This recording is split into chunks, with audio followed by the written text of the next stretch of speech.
If you've been going through anxiety DPDR for a little while, you probably notice while you're trying to progress through recovery that your symptoms just shift or change out of nowhere. You can feel like you're getting better one second, you're finally accepting the DPDR, then out of nowhere you get hit with a completely separate symptom, it scares the crap out of you, you start researching again, and you feel like you're back at square one.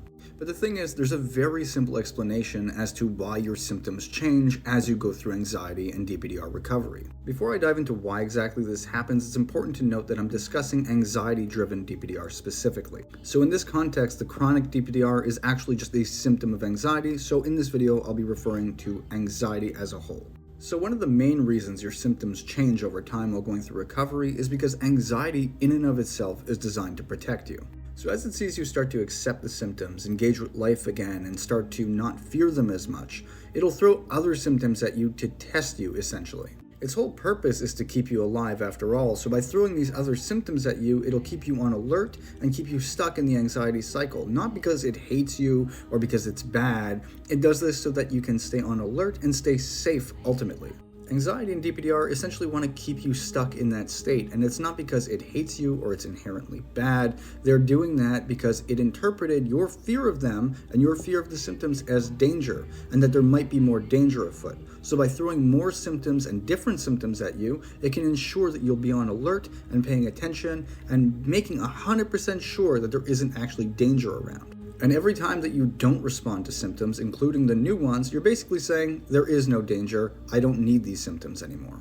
And this also ties into attention. Let's say that you got a new symptom out of nowhere. Let's say you were just dealing with DPDR for a few months, you were worried about it, you started to live life again, then out of nowhere you get hit with a completely new symptom. And whether it's your heart racing or random memories popping into your head, it doesn't make a difference what it is. You'll probably be frightened of it at first if it's something new and a sensation you haven't felt before. And depending on what that symptom is and how much it bothers you, you might start focusing on that symptom more and more. And the more that you focus on a symptom, no matter what the symptom is, you essentially make it stronger. Because more focus and fear, more stress, more sensitization essentially creates more symptoms and exaggerates the ones you're already dealing with and hyperfixating on. And this hyperfixation is exactly why DPDR is so hard to shake. Because it's very difficult to not focus on your constant state if you're dealing with chronic DPDR, because it feels like everything is always distorted, so it's easy to think that there's something more wrong with you. It's also worth noting that sensitization, which causes all of these symptoms, fades gradually and it fades unevenly. And this happens because arousal and different life situations happen generally. For instance, one night you might not sleep as well, and that increases sensitization briefly, which can bring on different symptoms. Or maybe you went through a recent breakup or you caught the flu. All of these things can change your level of sensitization, albeit briefly, but still affect your symptoms and sometimes create new symptoms in the short term. But as with anything, it's your attention and the emotional valence that you give these things that matters most. It's also worth noting that dropping safety behaviors usually happens gradually. It's almost impossible for us going through anxiety and DPDR to drop all of the safety behaviors that we learned at once.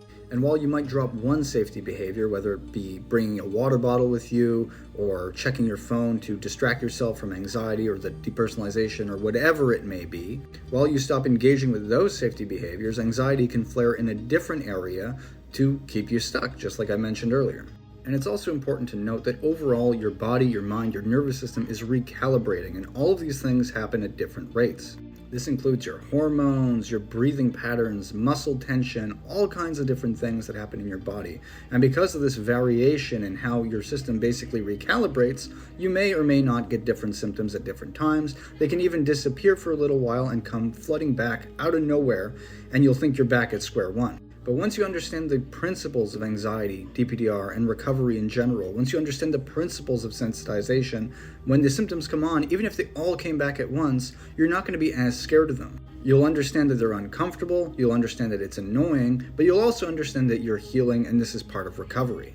And the only way you reach that point is through, one, educating yourself on the topic and why it happens and understanding sensitization, but also by going out into the world and living life as normally as you possibly can. By engaging with life normally, you're physically teaching your nervous system that it's overreacting. And you're training yourself and your mind that you don't need to be as scared of these things as you think you do. Every time that I went to the gym into the bright lights and was terrified because of the way that I felt, but came home and realized, okay, I'm still alive, I'm fine, and that worked out fine, and I burned off some adrenaline in the process, I slowly and gradually understood, okay, this thing really isn't that serious. Even if I feel completely out of it, like I'm going to disappear at any moment, I won't. And it's really not that bad. It's incredibly uncomfortable, but it's not going to kill me.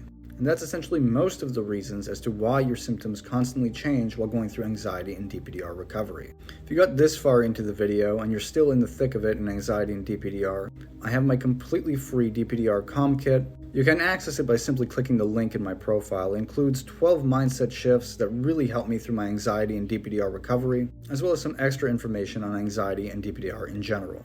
And also, if the video helped you even a little bit, I'd really appreciate it if you guys hit the like button. And if you're new to my page and you're trying to get out of anxiety and DPDR and return to full freedom and back to yourself, consider hitting the follow button.